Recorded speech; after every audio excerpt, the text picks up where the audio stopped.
पंडित जी, ये प्रार्थना तो अभी हमारे लिए खुद के सेहत के लिए भी करनी चाहिए पंडित जी, क्योंकि अभी हमारे जेब में पैसे नहीं है। हम जो है देश के आम नागरिक जो है वो अभी कंगाल होते हुए दिखाई दे रहे हैं, ये कोरोना के कारण कईयों की नौकरियां चली गई है। क्या आपको लगता है आने वाले दिनों में भारत का जो युवा है या भारत के जो लोग हैं उनकी आर्थिक स्थिति या विश्व के पूरे कैनवास में कैसे रहेगी? सोना, चांदी और तेल को लेकर जो उलझने हो रही है, कहाँ होगा ये सारा मार्केट? देखिए, विश्व की आर्थिक स्थिति जो है वो बहुत खराब है। शनि और गुरु जो हैं वो सितंबर में आएंगे। एक बार फिर जो है भारत में भी आर्थिक स्थिति बहुत डामाडोल हो जाएगी। चाहे वो मूडी हो, रेटिंग एजेंसी हो, वो डेफिनेटली भारत की आर्थिक स्थिति को भी डाउनग्रेड करते हुए दिखाई देते हैं। और ये विश्व स्तर की जो मंदी है उसका असर एशिया के ऊपर और भारत के ऊपर भी पड़ेगा। मगर वियतनाम और भारत दो एक ऐसे देश हैं जिनकी इकोनॉमी अप्रैल 2021 के बाद इस तरह शूट अप होगी, इंडस्ट्रियलाइजेशन, आर्थिक उन्नति, बैंकिंग बढ़ते जाएंगे। आर्थिक स्थिति देश की इतनी खराब है, उसके बावजूद भी शेयर मार्केट क्यों बढ़ते जा रहा है? यही मैं अभी सवाल पूछने वाला था। और ये जो नितिन जी है उन्होंने ये पूछा कि इस तरह की हालत है लेकिन शेयर मार्केट जो है वो बढ़ते जा रहा है। शेयर मार्केट आर्थिक जितनी हमारा अर्थशास्त्र है देश का, उसका सिर्फ 3% है। शेयर मार्केट 3% है। इवन अमेरिका का भी, हमारा भी 3.52% है। शेयर मार्केट को चलाने वाली 20 फैमिलीज हैं, उसके ऊपर ध्यान दीजिए। शेयर मार्केट में माफिया जैसे एक फाइनेंशियल माफिया होता है, कहीं ना कहीं वो एंटर करता है, मार्केट को ऊपर लेकर जाता है। कुछ बैंकों को ही देख लो, 15 दिन में 200 पॉइंट की बढ़त उन्होंने करी। तो कहीं ना कहीं शेयर मार्केट में अपना प्रॉफिट लेके फट करके निकल जाओ, उसी में ही अकलमंदी है। मार्केट में तेजी कायम रहेगी। Bombay stock exchange no doubt 42,000 ये दिसंबर तक हो सकता है। निफ्टी 12,400 तक वापिस हो सकती है। मगर इसमें जैसे आज गिरावट हुई, इस तरह की गिरावट से लोगों को हार्ट फेल हो जाते हैं। इसलिए अपना छोटा 10 से 15% का प्रॉफिट रखो और निकल जाओ मार्केट। सोना जो है देखिए 56,000 टच करके वापस 50,000 आ गया। और नीचे आएगा, आपने देखा होगा। हाँ, आगे आने वाले 3 महीनों के अंदर 48,000 सोने के भाव आते हुए दिखाई देते हैं। चांदी दिवाली में और यहाँ पे आपको अच्छी खबर मिलेगी, शादियों के दिन आने वाले हैं, तो 48,000 तक सोना वापस मुड़ेगा। पर अगले 1 साल के अंदर सोना एक बार 65,000 रुपए किलो भी 10 ग्राम भी हो सकता है। चांदी जो है 70,000 रुपए किलो टच करके आई, ये अभी 62,000 चल रही है। एक बार 58,000 से वापस मुड़ेगी और सीधी 1 लाख रुपए 1 किलो के ऊपर होगी।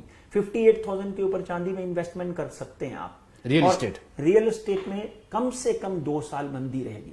30 से 35% रियल एस्टेट में मंदी दिखाई देती है, इस बात में कोई दो राय नहीं। छोटे घरों के ऊपर ज्यादा सरकार ध्यान देगी, वो कंपनियां बढ़ेंगी, मगर रियल एस्टेट में 30 से 35% मंदी दिखाई देती है। जी, ये जो महाविकास आघाड़ी है, हाँ, इस सरकार का भाग्य क्या कहता है? ये बहुत बड़ा सवाल आपने किया और बड़ा पेचीदा है, क्योंकि हर दिन हर रात को ऐसे लगता है कल सुबह तो ये लोग नहीं होंगे। हाँ। या इस हफ्ते में इतवार को ऐसे लगता है या शनिवार को ऐसे लगता है अगले हफ्ते में ये लोग नहीं होंगे, लेकिन फिर भी चलते रहता है। लोग जो गरीब है उनको घर दिया जा रहा है, जो कोई कुछ कर्जा किसी का माफ किया जा रहा है, बच्चों को काफिया दी जा रही है, काम तो हो रहा है, लेकिन फिर भी ये सरकार कुछ प्रभाव दिखा रही है ऐसे नहीं लग रहा है। ऐसे क्यों हो रहा है? देखिए, मुंबई में कोरोना की रफ्तार खत्म हो गई। एक मिनट, एक सवाल भी है कोरोना को लेकर जो कि किशोर जी ने पूछा है। हाँ। पिछली बार आप जब आए थे तब आपने ये कहा था मार्च महीने में कोरोना जो है उसका प्रभाव कम होते हुए दिखाई देगा। मार्च में तो हमने शो किया है जी, वही तो उसी उन्होंने तो हाँ। उनका ये कहना है अब 6 महीने हो गए हैं, क्या ये कोरोना जो है इस देश से विदा लेगा या नहीं लेगा? उसी शो के बिगिनिंग में आप किशोर जी जरूर एक बार वापिस वो शो सुनिए। उसमें मैंने बोला था कि शनि इस वक्त मकर राशि में आया हुआ है और मकर राशि में 2.5 साल का शनि जो है वो कोई ना कोई मुसीबत करेगा। कोरोना जो है इस वक्त 23 तारीख को राहु बदलेगा। राहु के बदलने के मिनिमम 3 महीने तक जो वैक्सीन है, 3 महीने और लगेंगे। ये समझ के चलिए कि हमारे देश में कोरोना के पेशेंट की तादाद 1 करोड़ भी हो सकती है और रोज की 1 से 1.5 लाख भी हो सकती है, मगर इस वक्त सीवियरिटी कम हो गई है। कोरोना कम होते होते हमको अप्रैल तक ध्यान रखना पड़ेगा, और अगर कोरोना से जान छूटेगी तो कहीं ना कहीं दिसंबर में गुरु और शनि इकट्ठे हो रहे हैं। कहीं ना कहीं अमेरिका चाइना के ऊपर वॉर ना कर दे और चाइना जो है पाकिस्तान के मिलके हमारे साथ वॉर ना कर दे, जिस तरह आज आपने सुना कि वहां पे फिर कोई ना कोई तकलीफ चालू हो गई है बॉर्डर के ऊपर। तो इन चीजों से छुटकारा जो है हमको 2.5 साल तक सहना पड़ेगा। इसलिए प्रभु का नाम लें, अच्छा सोचें, सकारात्मक सोचें, मगर भारत विजयी होता हुए दिखाई देता है। हाँ, तो पंडित जी फिर से हम एक बार उसी मुद्दे पर आते हैं, महाविकास आघाड़ी। क्या लगता है आपको, ये महाविकास आघाड़ी का जो पसीना छूटना है वो कोरोना के कारण है या उनके अपने आप में कुछ तकलीफें हैं, इसके कारण कुछ मैं तो अच्छा होते नहीं दिखा रहे? वे यही बोलूंगा कि भाग्य जीवन में सबसे बड़ी भूमिका निभाता है। अब अगर हम महाविकास आघाड़ी की भविष्यवाणी करते हैं तो एक बात पक्की है कि यहां पर माननीय शरद पवार साहब की कुंडली जरूर देखनी पड़ेगी। वो देख ली हमने। उसके बाद हमने सुप्रिया सुले की कुंडली देखी, सोनिया जी की कुंडली देखी जो इस वक्त अंतरिम अध्यक्षा रह गई हैं, राहुल की कुंडली देखी, और बाबा की कुंडली देखी, पृथ्वीराज चौहान की, और उस सबसे ऊपर माननीय मुख्यमंत्री उद्धव बालासाहेब ठाकरे की कुंडली देखी। और 23 तारीख को राहु बदल रहा है। ये भविष्यवाणी मैं पहले भी 1-2 शोज में कर चुका हूं। 23 सितंबर से लेकर इसका ना तो ये केस के साथ कोई संबंध है, पहले भी मैं बोलता हूं, ना इसका केस से कोई संबंध है, ना इसका कोरोना से कोई संबंध है।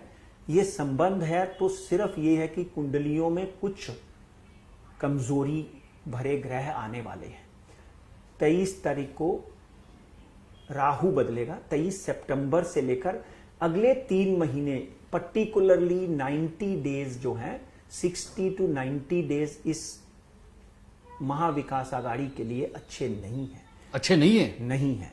इसके 23 तारीख से अगले 40-50 दिन तक भी पंडित जी आप फिर एक बार हमारे दर्शकों को बताइए कि अगले, आप क्या कुछ बता रहे थे, बिल्कुल 60 दिन या 90 दिन जो है सरकार के लिए अच्छे नहीं है, और उसके लिए आदित्य ठाकरे या उद्धव ठाकरे या ठाकरे फैमिली वजह नहीं होगी, सुशांत सिंह वजह नहीं होगी, ये आपका कहना है? 100%। फिर से एक बार बोलिए।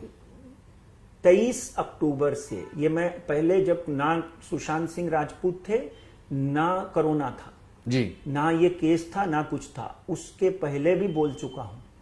अब कोई विरोधी किसको किस तरफ लगा के ले, उससे मुझे कोई फर्क नहीं पड़ता।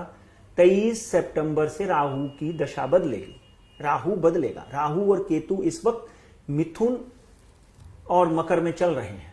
आगे आने वाले दिनों में ये अपनी पोजीशन बदलेंगे।